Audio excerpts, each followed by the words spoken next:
Hello, everyone. Welcome to the Knifemaker Corner number 5 digital demonstration. We're doing these kind of once a month, right around the third Thursday. And we have the return of Dave Lisch for this one, and coming from Yelm, Washington. And he is from his shop down there. And he is going to be showing you how to forge an integral bolster kitchen knife from W2 steel. One of his very favorites. And so without further ado, I will give you Dave Lisch. Here he is. Take it away. All righty. Well, hey, everybody. Thanks for joining in and taking your time on this Thursday evening to learn a little bit about forging integral kitchen knives. And tonight we're going to be using a piece of W2, much like this. And this started out as a chunk of round bar, about this big, but it was this big around, about 2.5 inches. And I forged it out into enough to 3 pieces about like this. And the reason I start with the rectangle, especially when you're making a kitchen knife integral, it's always best to start with the rectangle. And the reason why is, even with the best tools in the world, it is challenging to pull the choil of the kitchen knife down. So with that challenge facing us, and we all love those kitchen knives with the big, deep, drop at the heel, pull that heel down. The best way to do that is to start by actually forging the bolster up. So we're going to take this material right here and forge it up. And one of the things I'm going to be doing when I'm forging is showing you how I do it on the hammer, but also how to do it on the hydraulic press. So the steps that we're going to go through that you're going to get to see is I'm going to forge up the bolster, which will already start to initiate that deep heel. So it's already kind of there. Then we're going to pull it even farther. Then I'm going to pull the blade out and forge the tip down. And tonight I am forging a Gyuto. So it's a Japanese style kitchen knife, and they have a very unique shape. But this gentleman likes one with a little deeper heel. So, oh yeah, by the way, I'm making this knife for an order. So I'm actually kind of working and teaching at the same time. So I'm going to show you, and then we're going to take part of that bolster and forge a tang on it. So there's a whole lot of information, and every step I will tell you a couple of different ways to do it. So let me just grab something from over here. And hey, Dave, as you're kind of explaining what you're about to do, you mentioned you're going to be starting on the press and moving to the hammer. Can you talk a little bit about why you do that? I didn't hear the question. Oh, he said, because you're starting at the press and moving to the hammer, can you talk about why you're doing that? Well, I'm actually going to start on the hammer. I'm explaining the press step right here. Because I do mine on the hammer. I could do it on the press, and with the press, I would use a block like this. Now, this is 1.5 inches by about 1.25 inches block. And you see I've got this nice radius right here, right? And on the hydraulic press, I would just set this block on the bottom die, put this in there to the top die, and press down, which would push that material up, the bolster up, and also widen it. See, I want my bolster wider than this, but this material is going to widen when I push it up. So I've started at about 5/8 of an inch, and that actually wouldn't be the end of the world, but I'm going to get more width than that. You'll watch when I do mine. So on the press, you do that, and then go, back and forth. The radius helps. If you're doing it in Damascus, the hammer is better because as soon as this touches the cold steel, the metal starts to chill. With the solid steel, it's okay, but with Damascus, if you don't do it fast and have it good and hot, you can tear your steel right here at the bolster transition down into your heel. With that said, let's go ahead and get started. I'm going to start this hammer up, and I'm going to set my hammer up for forging the first part of this, okay? I've cracked a bolster going too cold on that step. Oh yeah, too. It's easy to do. Yep. We never did a sound check with the hammer running. Oh yeah, I think it should be okay. Generally, it is. I think last time it was fine. This is the tool I'm going to use on the hammer. It's the same tool.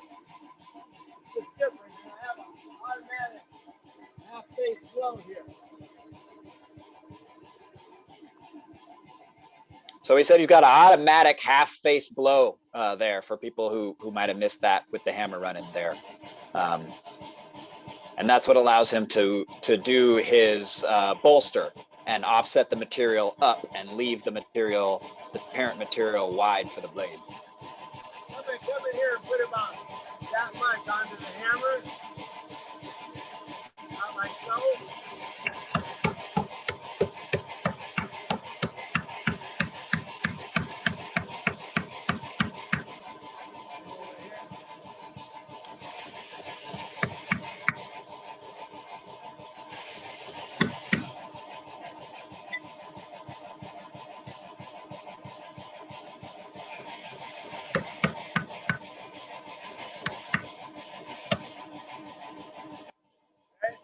Yeah, that's already starting to come down.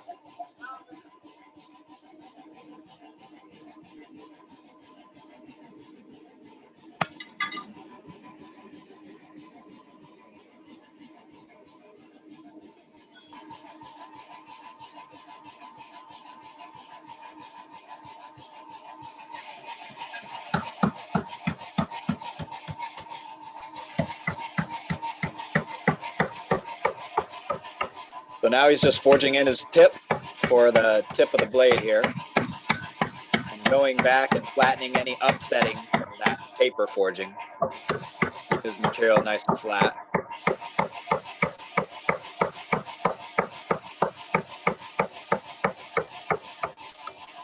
Boom. That is some hammer control, folks.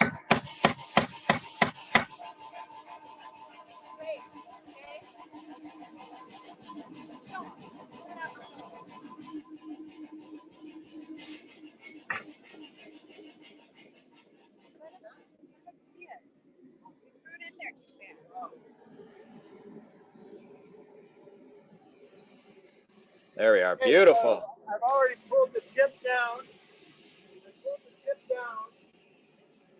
And I'm going to be growing this thing like this. And I'm going to need to pull this coil down. Thick. It's quite thick. It's still pretty thick. But I'm already starting to establish what's going to be my shoulders right here with those little pinches. But that'll get a little more in a second. Let's let that thing get hot. We'll talk about the hammer a little bit. And when to forge? What? What temperature to forge at? So this steel really likes to be forged at around 1900 to 2000 degrees. You can get it hotter than that, but that's actually what's best for the steel.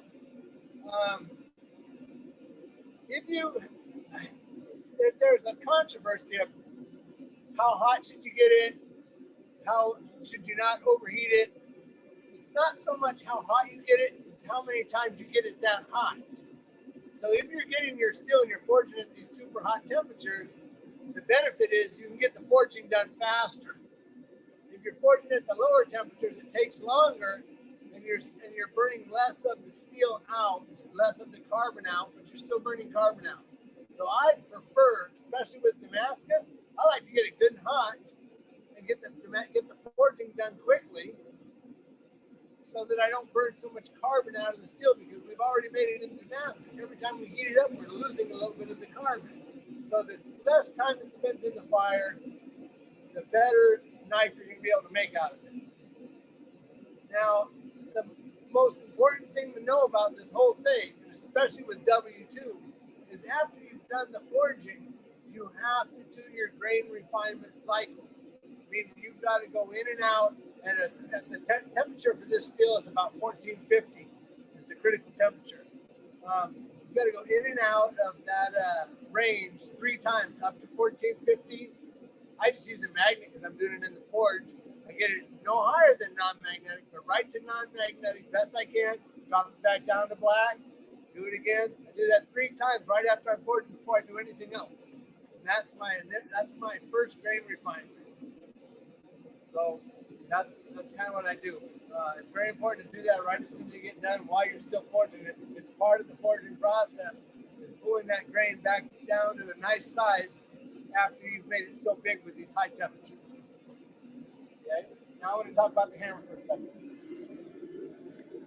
And Dave moves pretty fast, so people might have missed it, but when he was flattening his this blade back down from forging the tip in when he was flattening that upset. He was careful to keep his bolster out of the dies of his hammer so that he didn't forge that thin, because of course he wants to leave that nice and thick. So as you're doing that process, just make sure to keep that bolster material off the anvil or the dies or whatever you're working with. You see the corner of the die. The corner of the die is not sharp. It's radius here. This is where I'm going to pull that coil down. The top die looks the same. There's no sharp edges. I went in with a sander and relieved that. Now also the die here has a washout right here, right? I was going to fix that big washout, but when I'm forging a kitchen knife, I can come over and pinch the edge of the blade here. It's thinner, and it keeps it thicker right here. So it's actually the perfect shape for forging kitchen knives. It's not so great for forging flat billets, but I go ahead and work with it anyway because I really love it for forging kitchen knives. For Damascus making, it'd be better if it was actually flat, but it's okay. I forge the billet and then I flatten them on the press. I take the hump out on the hydraulic press. I like that. That way you can still have your little hump in there.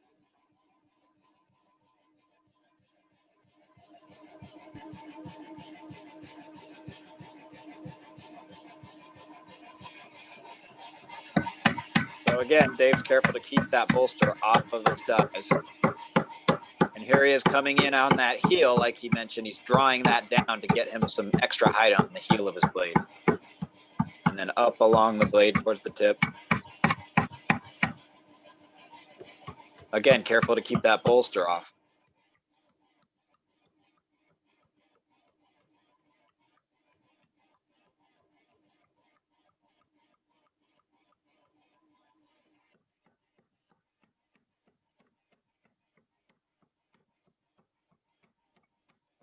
Such good hammer control coming down to that tip. And you can see him there. He'll move it kind of in and out of that hump that he's got in the middle of the anvil.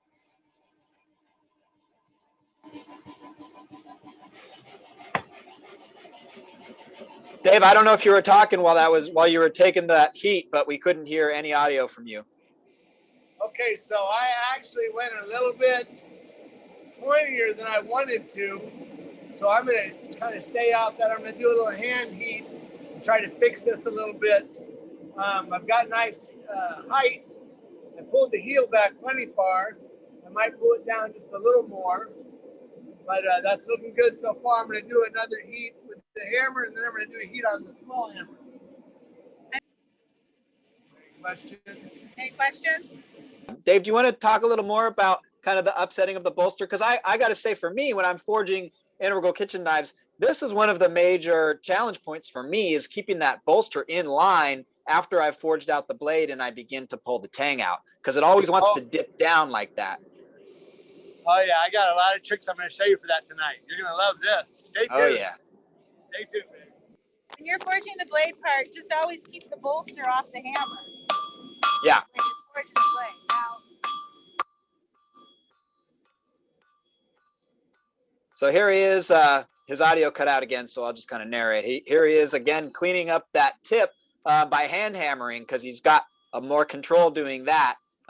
He had kind of some waffling that he was taking care of from the power hammer forging. we're going to go over to the little hammer now.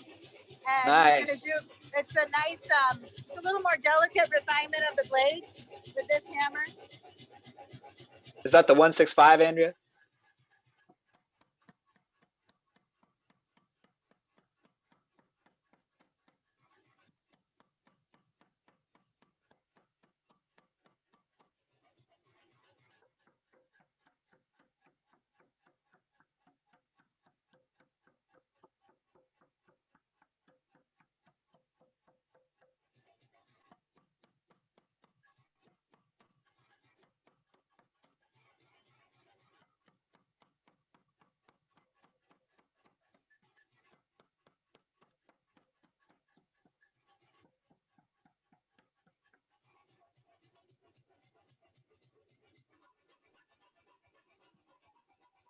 You can see this die here has the same radius kind of going on a little bit. It's a little bit sharper, but it's still right on that corner there. It's like 50-50 a little bit. Does it have the same sway and the same hump in the middle like the big one does? No. Oh, okay. Here's what do you want to say about this guy? If you're doing that same thing, you can do it right here. You have the same jaws, Yeah. and you can come in and tap it here, but you can also use these corners. We don't do it so much, so this radius isn't rounded out as enough, but you can use the corner of your die and pull that heel right out like that on your hydraulic press. Same way I'm doing it on the power hammer. If that's what you have is the hydraulic press, then this tool will do everything that I'm doing right now, just not as fast. Just have to radius Just that a have, little bit. yeah, you just radius your, your edges and that block. Let me grab that block. I think I might even have one. Oh, I don't know what you do. I'll grab it from over here.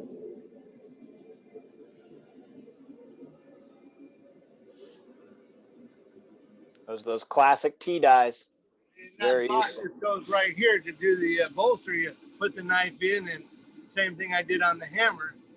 Right here, you get that half face blow, and that's what we call this, a half face blow. When you come in, you got half of it on and half of it off, and it shoves that down but keeps the top flat. And I gotta go over here. He's coming over here.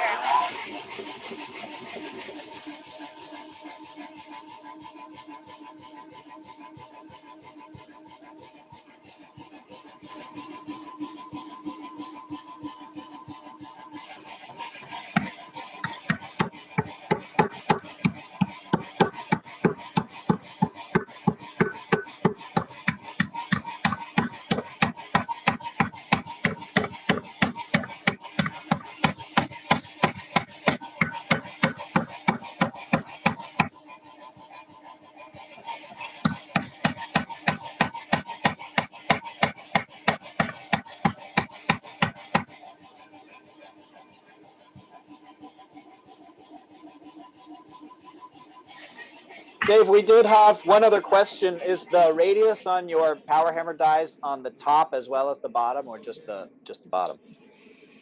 Just the bottom. Just bottom. He can't hear you.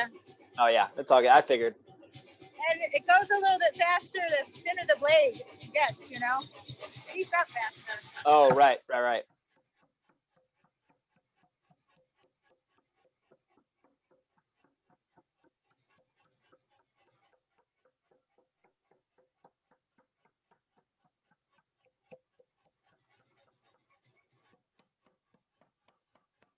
So that's what Andrea was saying, that these heats are getting more frequent because the blade is getting thinner and it's heating up faster.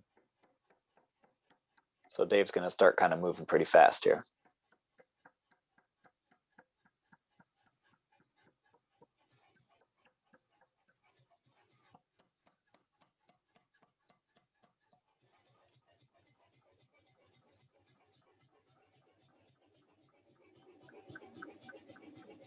Blade right now is about a quarter of an inch at the back here.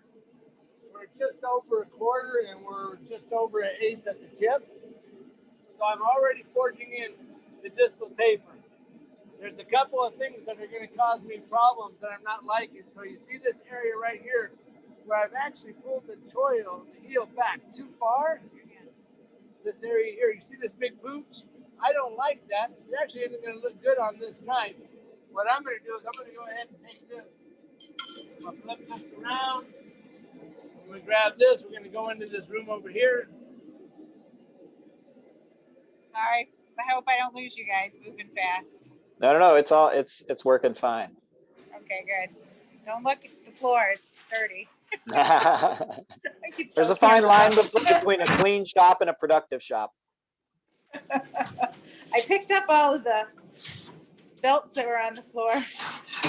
Oh, Kellen was asking while you were doing the forging, are you still one thickness spine to edge, or are you starting to forge in your geometry already? Oh yeah, he's forging as you forge in the geometry. Take another show him that before you clean this up one more time, just so that everybody can see it, because it was so hot and glowy before. Oh, all right. I don't know if I can grab the heel right here, but okay. So you see, there's a distal taper already starting. And this, I'm getting ready to get rid of this because this is a problem for what I want to do next. You know, And there's a distal taper. and there's a You distal can see it taper better down the at top, but I'm going to keep working. This is coming in quite a bit because I've actually got to narrow this here and get some more length, and I'm losing my heat while we talk about this. Sorry. So it's okay. I'm going to go ahead and just get rid of this part that I don't want.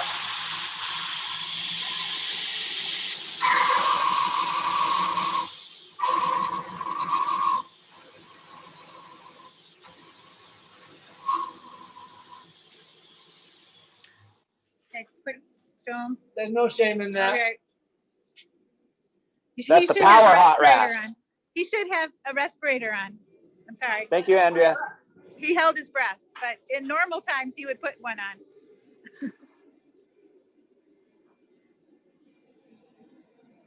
It's not being a very cautious Carl. You took that off for style or for forging difficulties? Forging difficulties mainly. Okay. It gets in the way. Some of the next things I'm going to do to adjust the problems he was talking about earlier with adjusting the bolster to the profile of the blade. That gets in the way. Yep. I'm going to show you a bunch of tricks right now coming up. I got to just do a little more to the blade. Then we're going to put the, right now while it's heating up, we're going to talk about how we butcher for the Tang. Okay, so I'm going to show you some tools.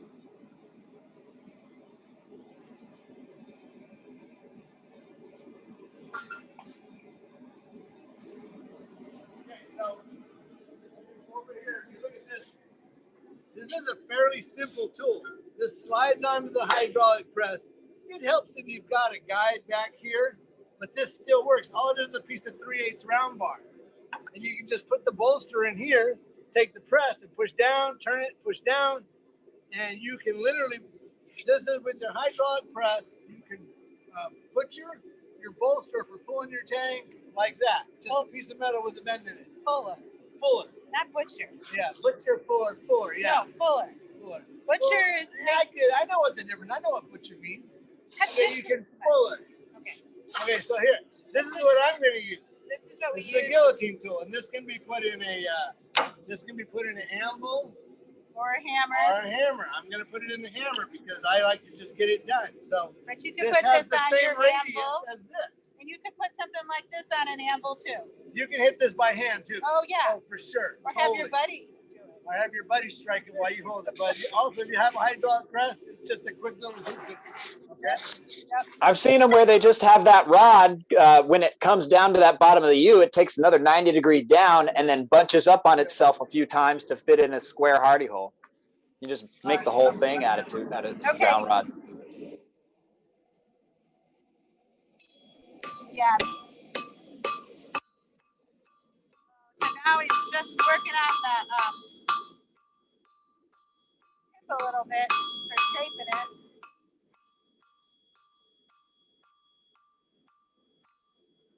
Yeah, Billy, I know what you mean about having that heel kick down nice and far under the handle. But what Dave was saying is that as you go to forge in your Tang and straighten your bolster and everything, it can be an issue executing those maneuvers if that heel of the blade is overhanging the bolster too much because it gets in the way. So if you want to have it kick back that far, you just leave it a little thick at this point. You do your bolster and your Tang, and then you come back at the end and you pull it back just that little bit further. Okay, Otherwise, it can really get in the way. You see how my bolster, this part is pointing up like this? I need to tilt this whole thing up, okay? So there's a couple of ways you can do it. All right? What happens is when you're forging that spine and you've got all that thick material, you know, after you push the bolster up, and then you come pitching it here, it tends to take that bolster area and kick it down because of the pitching right there. Anytime you're pitching material, we've already made it thinner on this edge, you're pitching it up here, it just forces that down. So you've got to lift it back up. I'm going to show you two ways to do that right now. One way to do it is like this. You come over here, you rest your bolster on the thing and hit it right here, like this, okay? That's one way. See, that did it actually. I don't really need to do more than that. The other way to do it is like this. Oh, and if it's pointing up, you need to put it down. You can put it in here and hit it like this and put it down. And that will That will drop your blade down if your bolster's pointing up. You just get it in the vise and hit it right there like that. Mine is actually looking pretty good. I'm pretty happy where that's at right now.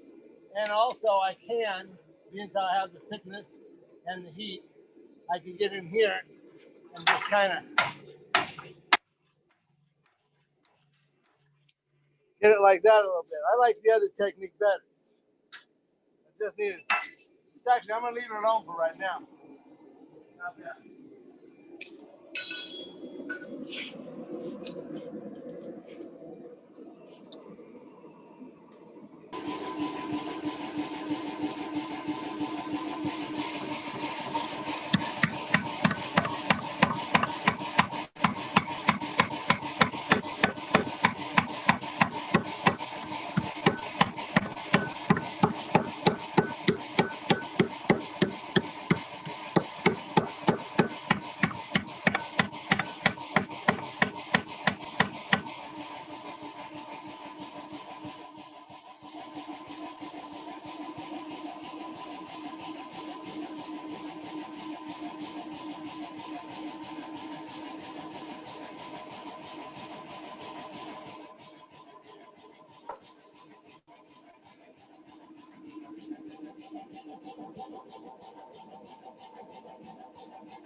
There.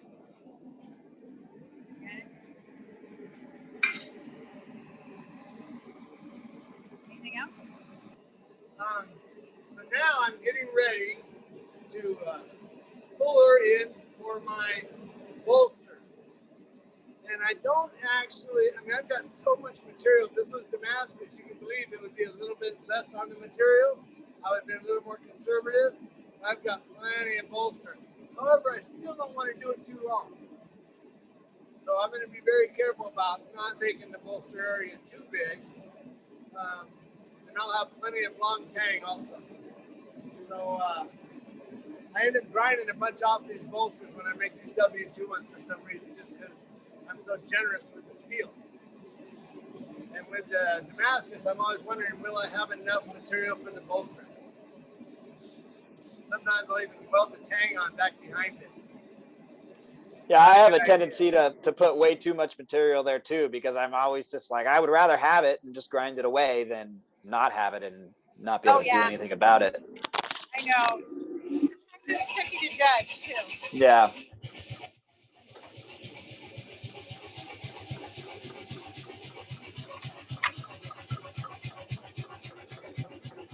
We don't tighten our guillotine tool. It needs to move in there, so it's just held in the little saddle, not tight though.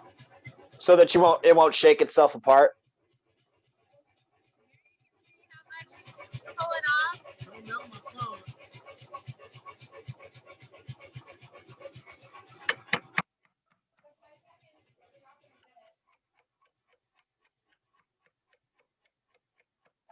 So this right here would have been very hard to do if he had that heel still kicking back really far into that bolster, because he would have been hitting the guillotine tool as he spun it around there.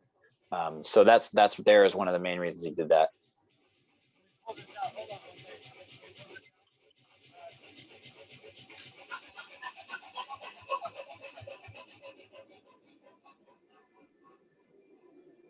What were you saying, Black Tea? Oh, I was just narrating that, you one of the when he was using the guillotine tool there is one of the reasons he pulled that heel forward on the grinder was because his heel would have been hitting that guillotine tool as he was trying to spin it in there and fuller off that Tang material. Yeah. It was just too much. It's just too much, and it just would keep growing. It will still keep growing as he forges it. There's still plenty of material there. You could make it as big as you want. If you need to grow your heel just a little bit, I'll show you a trick you can do. You need to just grow it a little bit. Say you've got material there, but you don't have enough material. Say you've got material at your heel, but you don't have enough. Oh, well, that's not gonna work. No.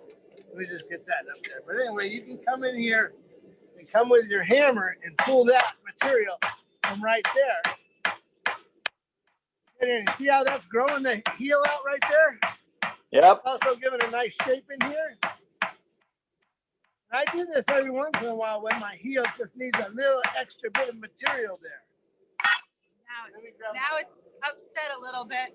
You have Yeah, a lot more material to play with there. You can totally see it in the profile of the heel. It dips down right there. Oh, it even made a little pushed pooch. it, right? Yeah. So that's a nice little trick right there. Hey, are you about a 1/4 inch thick still at the heel there, or at the edge, Andrea? I think I used to say about it again.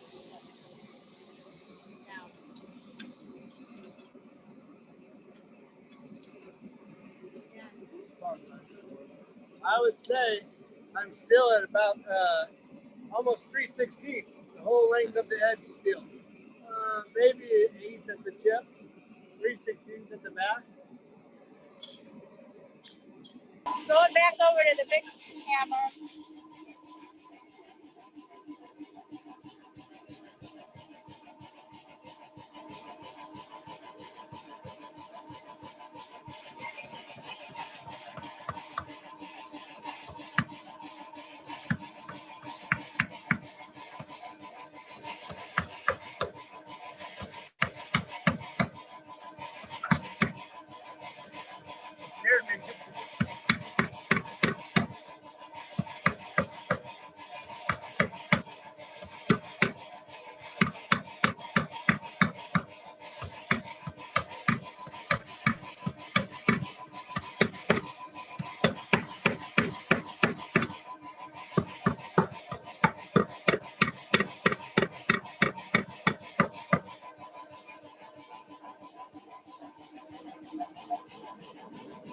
Show it back before you put it back in.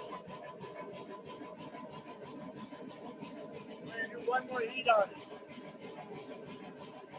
That was actually a better proportion of material than I thought. It is much better. I thought I had way more. I actually just about right. Finally, I did something right.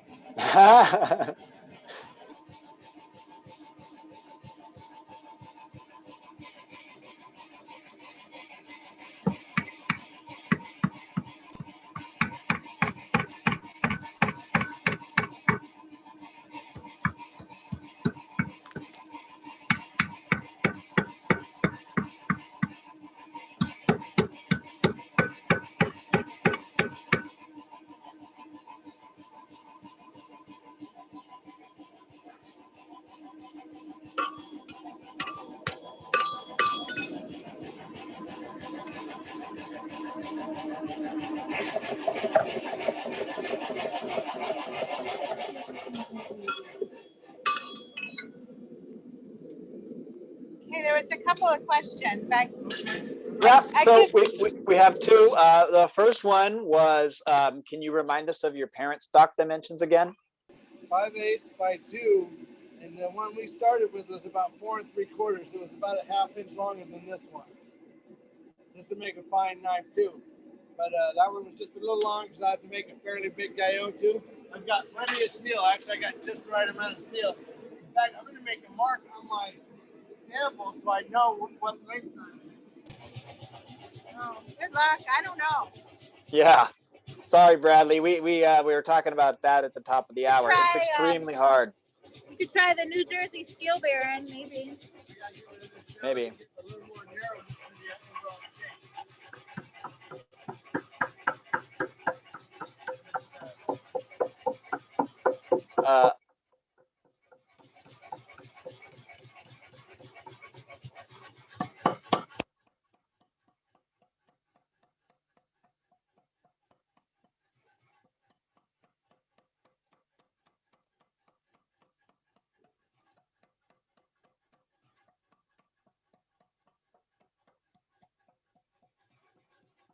And here he is pulling that heel down just that little bit extra now that he's got the bolster and tang all forged out.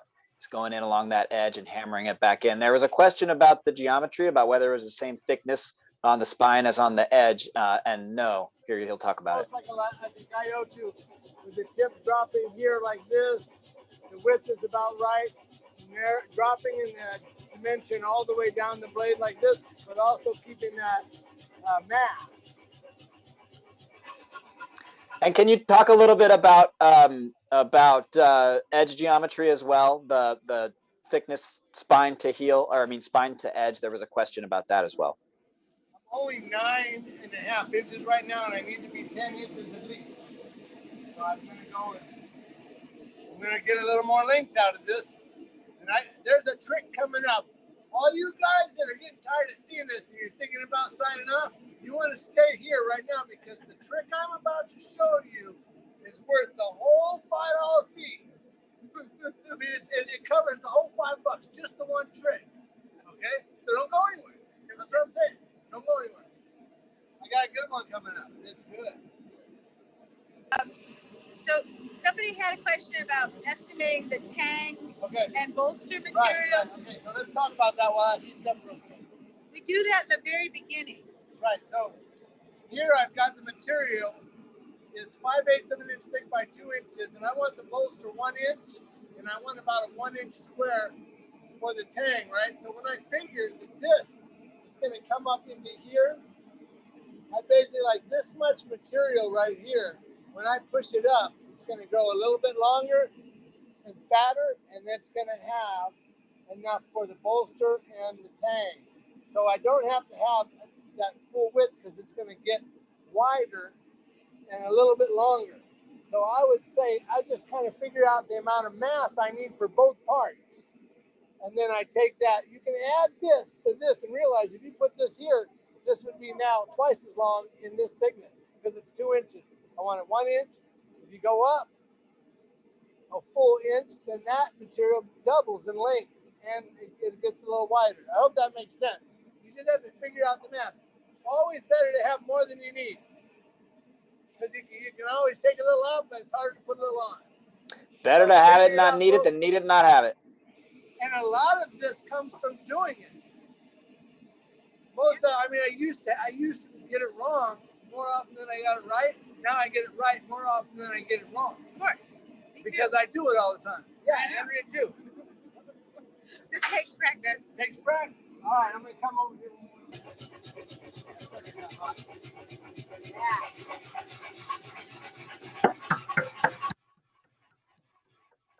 Oh, that sound cut out again. So here he is just pulling that extra bit of length to get that 10 inches that he wanted. The order for this knife was a 10-inch blade, and he was about 9.5. So you saw him just draw that tip out a little further, and now he's gaining just a little bit more width and forging the edge in a little thinner than the spine, so that he's got that edge geometry already forged in, with the spine being thicker than the edge. And then the tip, of course, being thicker than the base of the spine at the bolster to form what's called distal taper.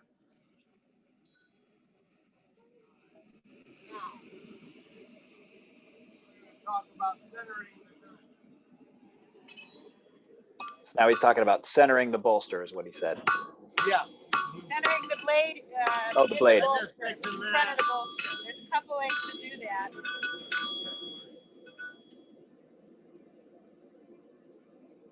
A little hump right there. That's not bad.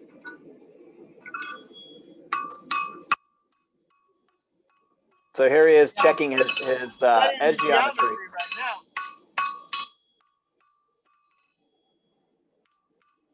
I'm going to turn this blade around now. Good. And that's kind of an important note there. Can you talk a little bit more about the rock and the hump that you were just demonstrating? For kitchen knives, it's very important. A little bit. Yeah, well, on the blade, when I brought it back, there's a spot in the center of it, which would be easy to grind off, but I really like to forge these things, you know, whether it's Damascus, W2, I like to forge the whole knife to shape. With Damascus, I want you to see the pattern following the blade. With W2, it's just a matter of pride. I want to forge the darn knife. I want to vary my profiling very little. The geometry, very little work on the grinder because it's mono still. We take the scale off, put the hamon on, and then grind the blade out. Still going to be a lot of grinding either way, but you like to get it close, and I like to have the shape close. Now for the trick. Over here, Helen. I gotta have my. This is the one I like. Okay, so I got this chisel. It has a little taper to it, right, like this. All right, and this is a great trick, man. You're gonna love this. You are gonna love this. All right, Dave, watch. do you even use your centering dies anymore? Yeah, Oh, you do? Okay. yeah. Sometimes we'll do both. This is really Oh, you can just have so much control over it. yeah. Okay, so watch. Come over here and I'll put the bolster on thing. So the bolster's in the post vise. I'm grabbing the bolster. Now watch what happens. See, I'm pinching it. See how it kind of veers off a little bit to one side? Well, I can use this to straighten this Tang over some too. I can go ahead and hit that. Just a little tap, But tap. if your mass isn't even, you can come in here and center this. With this, I can literally drive the steel over right against the bolster right there and come over and tap things around and get things like perfectly straight. Too far out here. I went too far out here? Yeah. There? Yeah, There, man. Yeah, so you see what I did there? Lining everything up with this chisel based off the flats on the bolster. But literally, if your material is not centered, you can drive it over with the chisel right against the bolster right there. and you can flip the knife over and take a look at it from the blade and up too. Also, yep. And this end's even easier, and this is looking pretty good. See how that's. I see it. I ain't done yet. This is such a good trick. I struggled so hard with this for so long. And then Dave Oh, showed I me this know. one trick and I breezed through this step now. It's such a good trick. So good, right? Okay, now Love I'm going to it. show you another thing now. Put this back in here. Yeah, change But you your got to back. have nice flat sides on that bolster. It's important to note. Yeah, flat sides are helpful. Okay, so I've got these two dies that have a notch both sides, and the notch is about 5/16 deep. Radius. And it's radius, so it doesn't make any bad mistakes on the blade. Now I'm going to put this die in, and watch what happens here. See, these little spots everywhere. Right, okay.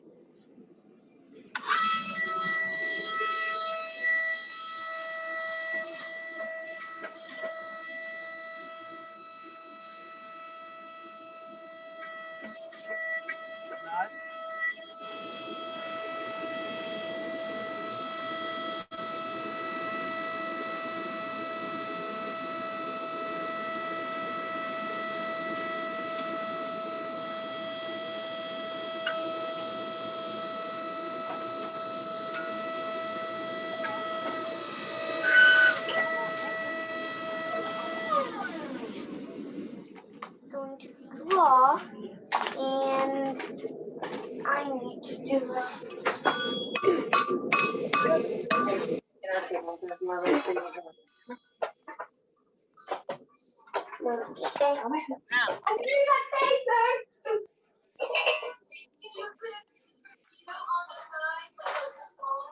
I've got to get a little more length on this, so I'm going to go back in one more time to the small hammer, and then one more time to the big hammer, and I should be long enough. Because it looks good to me, but you know, I mean, if you got an order, you've got an order, right? So I'm going to go ahead and just try to pull it just a little bit farther. But I would love to stop right now because I'm actually plenty thin enough to do a little grinding and do my heat treating. But we still got a little time in the program, and then after I do this, it's only going to take a minute, and then we're going to go over the thermal cycling, okay? And pretty much call it a night.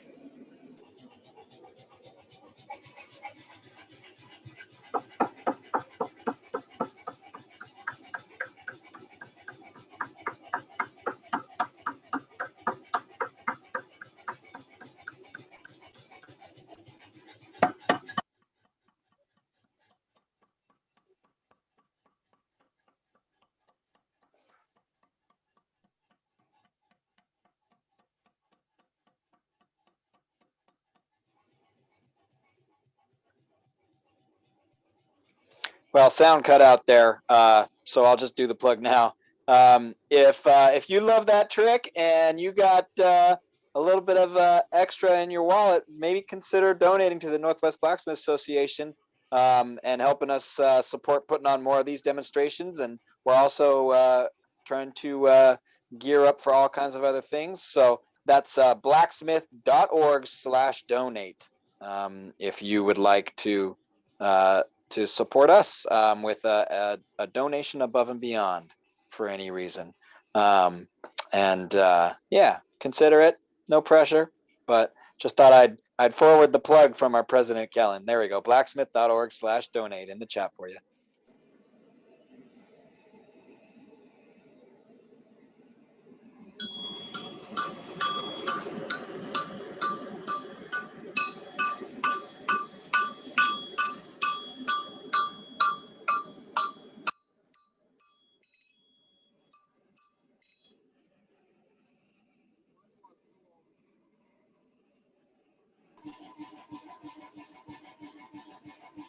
Got to do one more pull over here. Oh.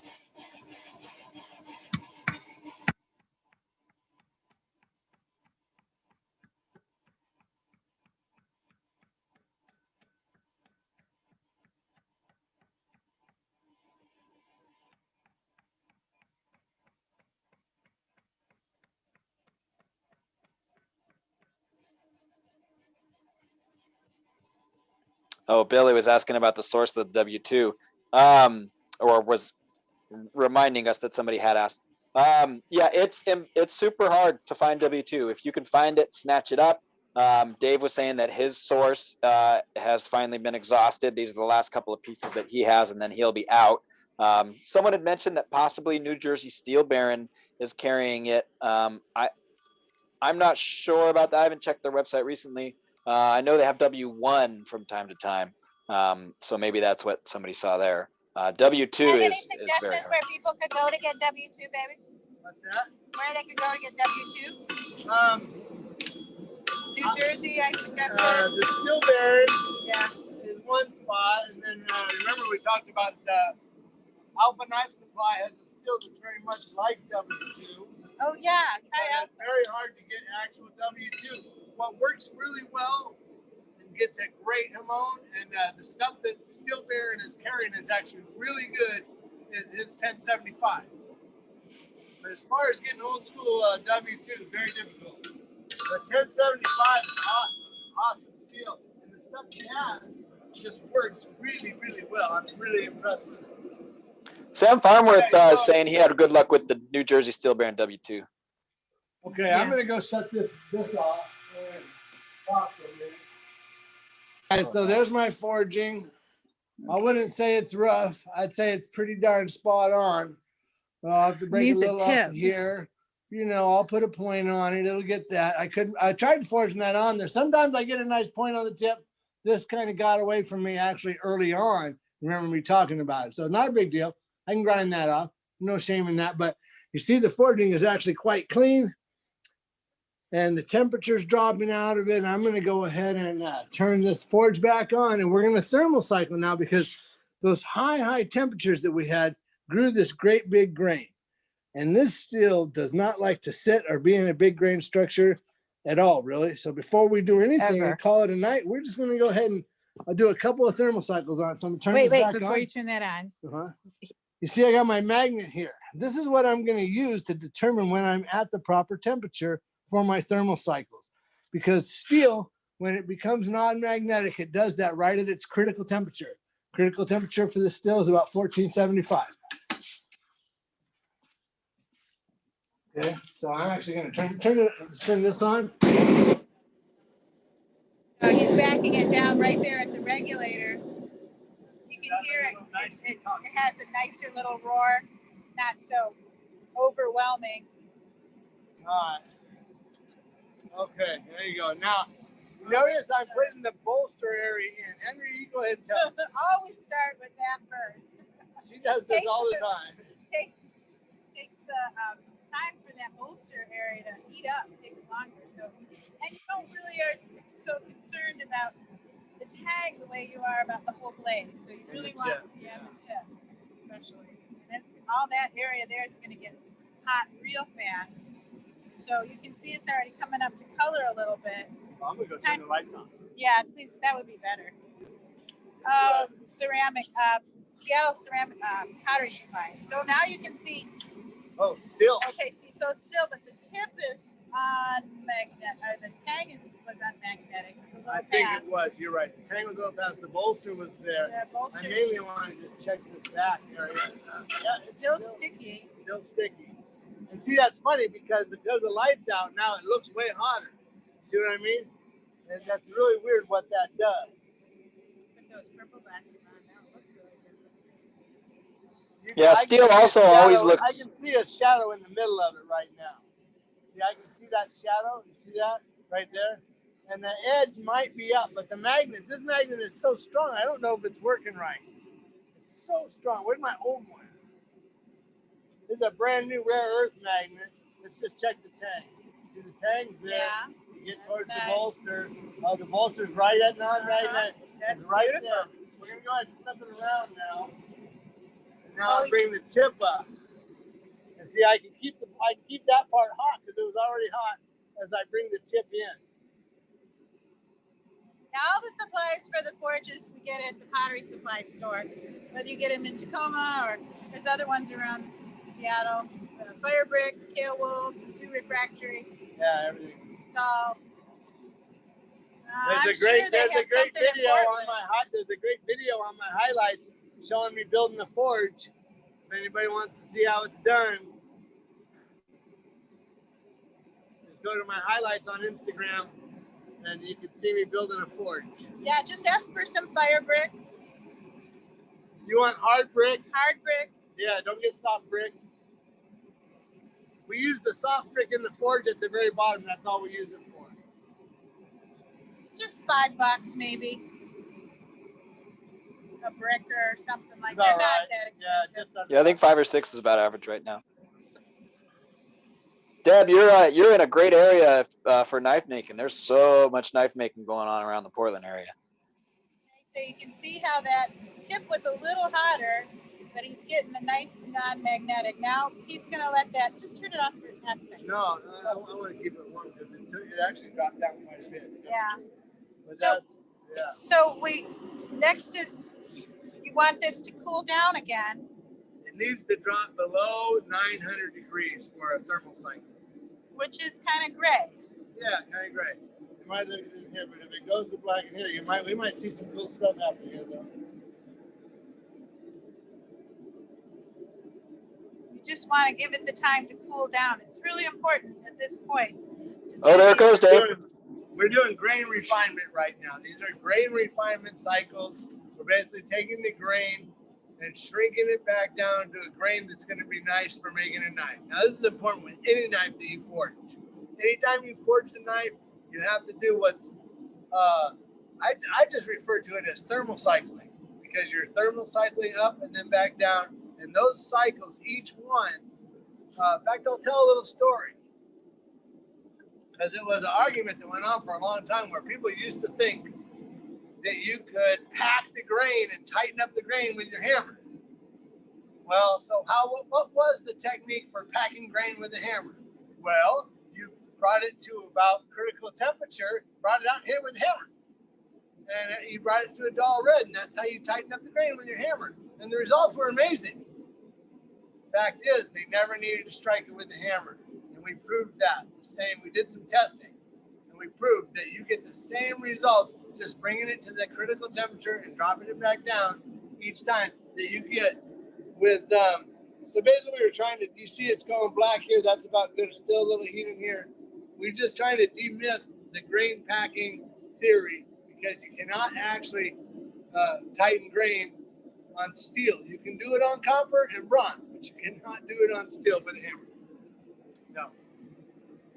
Every time it heats up, it goes back to its whatever, you know, I mean, it just doesn't stay. I'm not a metallurgist. I've never claimed to be a blacksmith.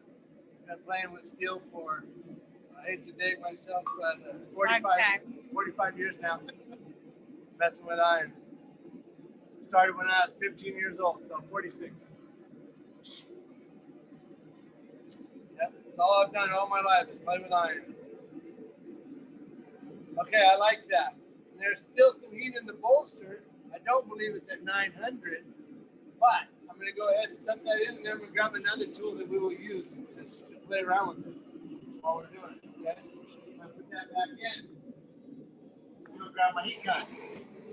Now, as well as our magnet, we are going to use our heat gun and check the temperatures and see where we're getting to as it comes up.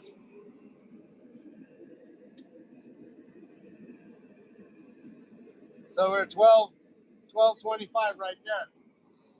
So we need to go up another 200, yeah, 250. We're going to do a little comparison here. Right there. 12. It ain't coming up fast, that's for sure. No, you turned the switch down. Yeah, that's all right. We'll get it. I need my other tong. I'm not going to bring it all the way up. I'm going to leave it a little bit. 13. Coming up slowly. It's okay. Yeah. I'm going to grab this.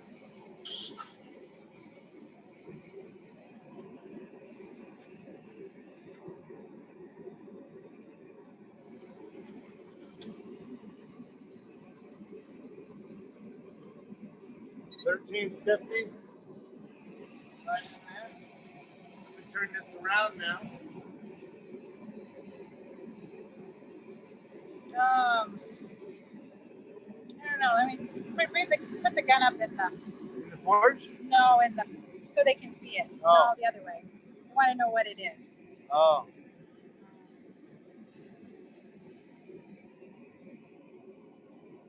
That was the last temperature it read. 1333. Sam Farnworth was asking if you do any of these thermal cycles after you do your rough grind, just prior to hardening. Yes. You do.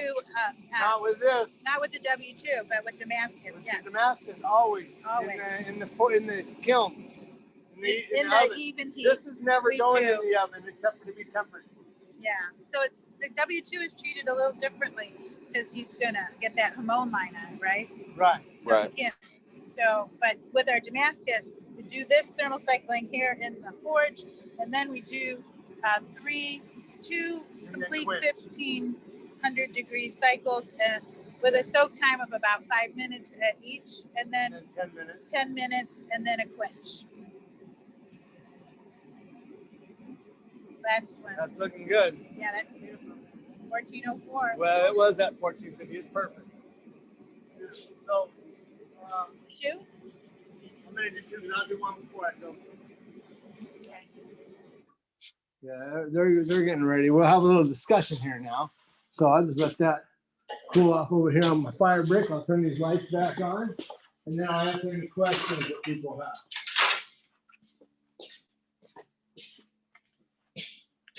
I always want to do at least two after forging. Any questions? We got an old question about the anvil weight from earlier. I'll go back through and see if I have any that we missed. Yeah. These animals are 300-pound Trentons. 300-pound Trentons. Both those. Both of those. We have 8 animals in the shop. And you're not going to want to miss my next Instagram TV, my first IGTV. I just did something kind of silly and told a joke and acted like I was going to start taking Instagram seriously, but I could never do that because. But I told a nice joke. I told a good joke. It's still up on my feed. But my next Instagram TV, I am going to do a series, a little 20-minute segment called The Anatomy of an Anvil. And I'm going to go through and explain why we have radiuses, why we have sharp parts, what the steps for, what the perchals for, what the hardy holes for, how to make a hot cut. I'm going to break it down pretty much as much information as I can put in 20 minutes about anvil, how to use the anvil. There'll be hammering techniques in there, and why these anvils have their different shapes and radiuses and things like that. And I'm excited about doing it. I just got to find time, and I'm going to make some stuff with copper that works like steel, so I can actually demonstrate punching a hole and using the perchal some things like that. So I got some prep to do before my. Somebody had a question about a Tang, but I couldn't read the question. Yeah, question was, is your Tang thickness the same as your thickness of the spine down near the bolster? No. Currently it is. Oh, really? Yeah. It looks a little bit thicker to me. Oh, it might be a little thicker, but because I used that tool, remember when I went in the tool over there, that squeezed this to match that. And I'm right at about 1/4 of an inch here and about maybe a little over 1/4 an inch here. And this I like to taper, but there's plenty of Tang there now for me to grind what I want. Because the next thing I'm going to do with this knife is grind it into the shape I want. So I'll put a little more refinement here on this edge. I really like the way this is looking, but I'll clean that back up. I'll probably look at it, and if I have second thoughts, I might even want to pull this deeper, but I don't think so. In fact, I'll probably show the rough forging to the client, and we'll talk about what he likes and take some measurements. And if he needs it deeper, I'll just go in with a hand hammer and pull some depth here. There's plenty of material. There's plenty of material. I can easily just go in with a hand hammer and pull that down and lengthen that. I'm pretty happy with the forging right now. I mean, I think I can make a really nice knife out of this. There's a little whatever kick the client right wants. in here. Yeah. That somehow got the Tang is just off a tiny little bit. It's the ideal bolster length. That depends on the person. That depends on the person and what you're doing. What you want to do, your bolster. Here's something good. Okay. Think about this. Your bolster dictates your handle. It really does. Once you start shaping your bolster, it's going to tell you how big your handle is going to be. So if you want a small handle, you got to make a small bolster. If you want a bigger handle, you would. Hard to make a big handle with a tiny little bolster. Yeah. You know, you see all these knives, these kitchen knives that have these spindly little areas up here. Don't burn my phone up. There's a lot of heat coming. Yeah. Well, it's not your phone. Yeah. It would burn my hand first. Oh, would it? Okay. My hand is I see. You're right. But anyway, this area, if it's too small, then your handle has to be small to match that. So to have that shape, and this can be made smaller with the grinder. Yeah. But it can't be made bigger with the grinder. Right. So it's best to have enough material here when you start that you can make it what you want. Mm-hmm. You know, that's important. It really is. And you know, the geometry and the angles, we can do a whole nother class just on kitchen knife geometry and angle. But your knife, like when you shape it, when you use the knife, you don't want it to fall back. So it wants to have a tiniest little flat back here. And a knife that comes back this way will come back and fall on the guy's hand. And you need to have plenty of clearance in here for you to get your hand around the handle. So when you're using it on the cutting board, your knuckles aren't hitting. So, you know, these things can be adjusted a little bit. You know, you can pull a little off this edge to get a little more angle up this way. You know, on my bigger chef knives, actually, I got way more heel than this. But this is a fairly standard, I would say, Gyuto shape. And you see how it's narrowing with the rolling tip. I'll certainly have to lift it a little here towards the tip and give a little bit of rock through here. And it gets a fairly long, almost straight section back here. That's just how the knife is. The whole knife is actually relatively straight with just the gentlest rock, with only the slightest bit more rock right here at the tip. And that is your classic Gyuto shape. You know, and I don't draw these things. I don't got templates. I just make what the shape I feel, and I kind of know the shape is supposed to be. And then I go in and kind of fix it a little bit if I have to. So thanks for watching, you guys. Appreciate it. See you guys in cyberspace.